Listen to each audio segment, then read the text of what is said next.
Well, we're hearing from the nephew of former President Trump, Fred Trump III, speaking out against his uncle in a new book. It's called All in the Family, The Trumps and How We Got This Way. And it alleges the former president used a racial slur and suggested disabled people should, quote, just die.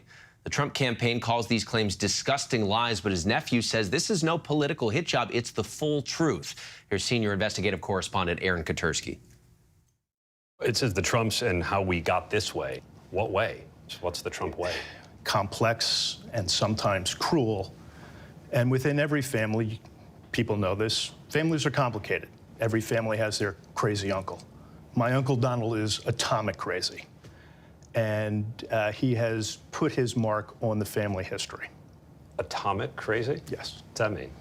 Means he does things that, even as much as I know him, when he's out there now, I sort of shudder and say, is this the same guy I knew? What's making him change? What got him this way?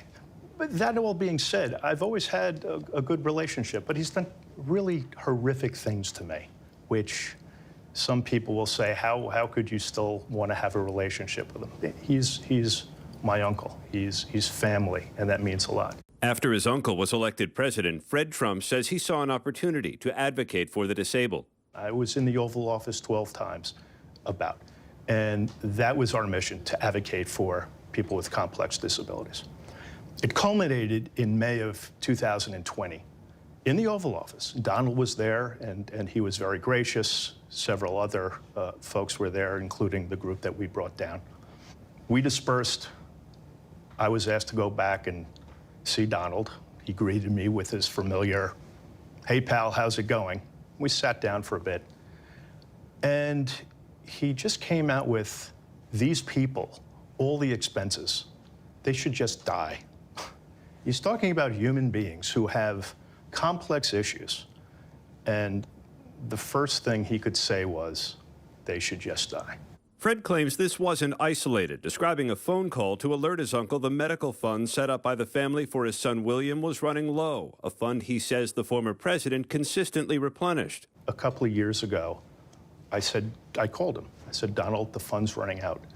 And without hesitation, he said, your son doesn't recognize you. Let him die and move to Florida. Were you surprised? It's a great question. My response was, no, Donald, he does recognize me, and said, well, thanks, and hung up. Was I surprised? I don't think you could hear something like that and not be surprised. But that is what he has become. It's sad. There's a chapter that you write about called the race card. What's that about? I was about 10 years old, and I was at my grandparents' house, like I was a lot. And Donald, I could hear him screaming. And I went down to the driveway of my grandparents' house, and there was his white Eldorado convertible with 2 slashes, still remember it. And he had electrical tape, because the roof was black. And he used the N-word twice, just saying who he thought probably had done this. You were 10 years old when these comments were allegedly uttered. Right.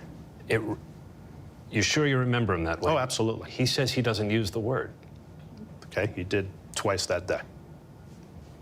You do write in the book about how people have labeled former President Trump a racist, and some people feel he is, some people say he's not, and you ask the question, is he a racist? You don't necessarily answer it. Right. Is he a racist? He at times espouses things that people who I believe are racist espouses. That's the best I can answer that question. Say more. I don't believe he's a racist. I think that he uses people, whether they're black or they're whoever can help him, he will use them. And, you know, call it racist or not, I don't believe in that. He uses them as props. And when he gets what he needs out of them, votes, he'll cast them aside. So that is Fred Trump III speaking with our senior investigative correspondent, Aaron Katersky, who joins me now for more. Aaron, thank you so much for your time.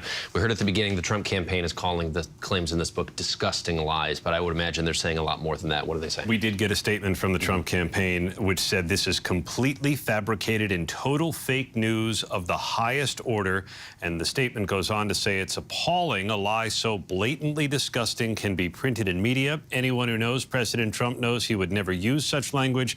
And false stories like this have been thoroughly debunked. Now, you pressed Fred Trump on a number of different claims in there, but this book is 300+ pages. There's a lot in there. Anything else that stood out to you? Well, look, he does say, and talks a lot about his son, William, his adult son, who does have rather complicated issues. He says that his Uncle Donald was responsible for replenishing the fund that pays for his medical bills, and he says this book is about advocacy. He does say it is not meant to be political, although we're less than 100 days from the election. Yes. Fred Trump told us he is voting for Kamala Harris. Okay. But if his uncle wins, he would attend the inauguration if he's invited. I don't know that I would count on that, but that is interesting to hear. All right, senior investigative correspondent Aaron Katersky, thank you so much. Great reporting as always.